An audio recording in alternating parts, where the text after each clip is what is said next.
राधे राधे दोस्तों, स्वागत है आप सबका हमारे चैनल पे, जहां हम करते हैं लड्डू गोपाल के बारे में बहुत सारी और समझदारी की बातें, जहां हम करते हैं भगवान पर विश्वास की बातें, जहां हम करते हैं कि कैसे पल पल आकर भगवान हमारा ख्याल रखते हैं, किसी भी रूप में, किसी भी तरह। बस जैसे ही आप प्रार्थनाएं करेंगे, जैसे ही आप इच्छा रखेंगे, वो भी पूरी कर देते हैं। कितने दयालु हैं ईश्वर। कमी रहती है तो सिर्फ हमारी सेवा की और भावनाओं की। ऐसे ही आज एक कहानी आपके लिए लेकर आई हूं। एक व्यक्ति था जो प्रभु के मंदिर रोज जाता था, चाहे आंधी हो, तूफान हो, वो नियम वो कभी छोड़ता नहीं था। उसका छोटा सा व्यापार था। कपड़ा लेकर गांव गांव, शहर शहर घूमता था। पूरी सूरी जिंदगी व्यतीत कर रहा था। मंदिर में रोज जाता, मंदिर में पोछा लगाता, सफाई करता और रोज भगवान से प्रार्थना करता कि प्रभु, बिना पैसे की दुनिया में जीना मुश्किल है। कुछ ऐसा हो जाए कि मेरा कारोबार बढ़ जाए, मेरे बच्चे सेटल हो जाएं, मेरी बेटी की शादी हो जाए।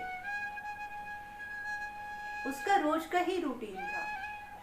मंदिर जाना, सफाई करना, पूरा झाड़ू पोछा लगाना और डेली भगवान से प्रार्थना करना। भगवान से हमेशा मांगता कि मेरी जिंदगी में व्यवस्था ठीक हो जाए, अच्छा घर हो जाए, अच्छी फैमिली हो जाए, सब सुख सुविधाएं वे भगवान से मांगता था।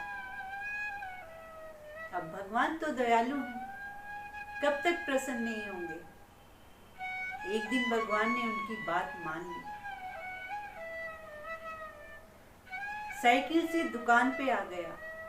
एक छोटी सी दुकान खोल ली उसने। जब दुकान पर बैठने लगा तो कारोबार चल पड़ा। धीरे धीरे बड़ी दुकान ले ली, होलसेलर बन गया, कपड़े का बड़ा व्यापारी बन गया। सब कुछ ले लिया उसने। अच्छा घर, अच्छी व्यवस्था, गाड़ी, कोई कमी नहीं। जो चीज पे हाथ रखे वो ले सकता था। प्रभु की ऐसी कृपा हुई कि कोई भी चीज ऐसी नहीं थी जो उसकी पूरी ना हो। बच्चों की शादी हो गई, बेटी भी अच्छे घर चली गई, सारी व्यवस्था बहुत सुंदर हो गई। छूट क्या गया? ईश्वर। मन में ख्याल आने लगा, अब इतना बड़ा आदमी बनकर मंदिर में जाके झाड़ू पोछा करूंगा, अच्छा ही नहीं लगेगा। मन में ये जगह घर कर गई कि लोग क्या कहेंगे, इतना बड़ा व्यापारी हूं। धीरे धीरे सब कुछ बढ़ता गया और भगवान का साथ छूटता चला गया। अपनी ही जिंदगी में व्यस्त हो गया। बच्चे बहुत खुशहाल रहने लगे। कमाई उसने की थी, मेहनत उसने की थी, बच्चे सुख भोग रहे थे। बच्चे जान ही नहीं पाए कि मेहनत क्या होती है। अब जब खुद ही मंदिर नहीं जा रहा, खुद ही सेवक को छोड़ बैठा है, तो बच्चों को कैसे सिखाएगा? बच्चे भी ऐसे ही बिगड़ गए, अपनी मन की करने लगे। जब पैसा आता है तो बहुत सारी बुराइयां भी लेकर आता है। ऐसे ही जिंदगी चल रही है। कुछ समझ नहीं आ रहा। तरक्की बहुत हो रही है, बिना गाड़ी के कहीं जाना नहीं है। इतना पैसा, इतना वैभव भगवान ने दे दिया, क्योंकि भगवान से उसने वही मांगा था।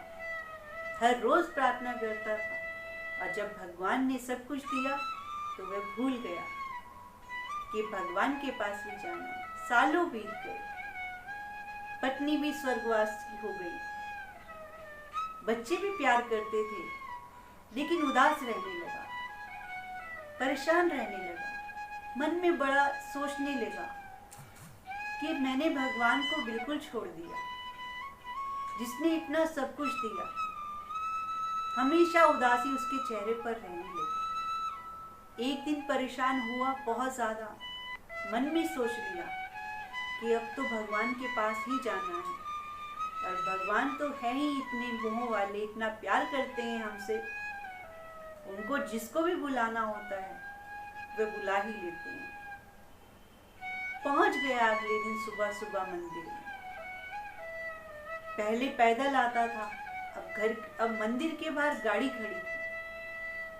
झाड़ू उठाता है, पोछा उठाता है और सफाई करने लग जाता है और अपने ही कर्मों को याद करता रहता है कि मैं कैसा हूँ। जब भगवान से सब कुछ चाहिए था तो रोज आता था, यहाँ सफाई करता था। अब सब कुछ मुझे भगवान ने दे दिया तो मैं भगवान को ही भूल गया और रोए जा रहा है, भगवान से प्रार्थना किए जा रहा है। बहुत देर हो गई, सफाई करने के बाद भी वहीं बैठ गया और भगवान को ही देखता रहा। उसकी ये प्रार्थना सुनकर भगवान सामने ही प्रकट हो गए और बोले कि अब क्यों आ गया तू? अब तो मैंने तुझे सब कुछ दे दिया। कहते हैं, हाँ प्रभु, ऐसी कोई चीज नहीं जो आपने मुझे नहीं दी, लेकिन मैं पापी दुष्ट, मैं भूल गया कि जिसने सब कुछ दिया। मैं मंदिर भी आना बंद कर चुका था। बच्चे अपने हिसाब से चलते हैं, उनके अंदर दया भाव पूजा पाठ कुछ भी नहीं, लेकिन तुझे जो चाहिए था वो तो मिल गया ना। हाँ प्रभु, मुझे सब कुछ मिल गया, आपने बड़ी कृपा की है मुझ पर। तो अब तुझे क्या चाहिए? अब तू क्यों रो रहा है? अब तू क्यों परेशान है? मैं तुझसे नाराज नहीं हूँ अगर तू नहीं आया। तूने इतने साल मेरी सेवा की और तुझसे खुश होकर ही मैंने तेरी सब बातें मानी। जो जो तूने कहा तुझे मैंने वो दिया। तो कहता है, प्रभु आपने सब कुछ दिया, लेकिन आपने मुझे शांति नहीं दी। मुझे सब कुछ मिला लेकिन मुझे शांति नहीं मिली। प्रभु मुस्कुराने लगे। अरे जो तूने मांगा वो तो दिया ना। तू मुझसे शांति मांग लेता, तू मुझसे सुकून मांग लेता तो मैं तुझे वह भी दे देता। अब जो तूने मांगा मैं तो वही दूंगा ना। गीता में प्रभु ने कहा है कि तुम मेरे से जो भी मांगोगे मैं तुम्हें दे दूंगा। अब तय तुम्हें करना है कि तुम्हें क्या चाहिए, लेकिन मैं तुम्हें नहीं मिल पाऊंगा। लेकिन अगर तुम मुझे ही मांग लोगे तो मेरे साथ साथ तुम्हें सब कुछ मिल जाएगा। होता यही है, हम लोग यही करते हैं। हम भगवान को नहीं मांगते, हम आर्थिक सेवाएं, आर्थिक स्थिति अच्छी हो जाए बस भगवान से यही मांगते हैं। देने वाला तो सब कुछ है, वो पूरे ब्रह्मांड का मालिक है, वो तो कुछ भी कर सकता है। हम उससे उसको नहीं मांगते, हम मांगते हैं तो दुनिया की व्यर्थ चीजें। और अगर हम उसको ही मांग लेंगे तो ये सब चीजें वो हमें देगा ही देगा। अगर हमें शांति चाहिए तो चैन से जीने के लिए सब कुछ होगा तभी तो शांति मिलेगी ना हमें। सब सुख सुविधाएं होंगे तभी तो सुकून होगा ना जिंदगी में। हम शांति नहीं मांगते, हम प्रभु से प्रभु को नहीं मांगते। हम उससे फरमाइश करते हैं लंबी चौड़ी लिस्ट की कि ये हो जाए, ये हो जाए, ये देख लूँ, मैं वो देख लूँ, मरने से पहले मेरी ये बात पूरी कर दो, मेरी ये इच्छा है ये पूरा कर दो। बस इसी भागा दौड़ी में हम पूरी जिंदगी बिता देते हैं। और तो हमें सब कुछ दे सकते हैं, ऐसी ऐसी लीलाएं कर सकते हैं वो आपके साथ कि आप सोच भी नहीं सकते। तो प्रभु से जुड़िए, विश्वास बनाकर रखिए, प्रभु की भक्ति में रहिए, सेवा करिए प्रभु से। प्रभु खुद आकर देंगे तुम्हें सब कुछ। वो तो तीनों लोगों का मालिक है, क्या नहीं है उसके पास। एक इशारे से दुनिया चलती है। अगर आप कृष्ण को प्यार करेंगे, अगर आप लड्डू गोपाल को घर लाकर सेवा करेंगे तो क्या आपके कोई काम रुक सकते हैं?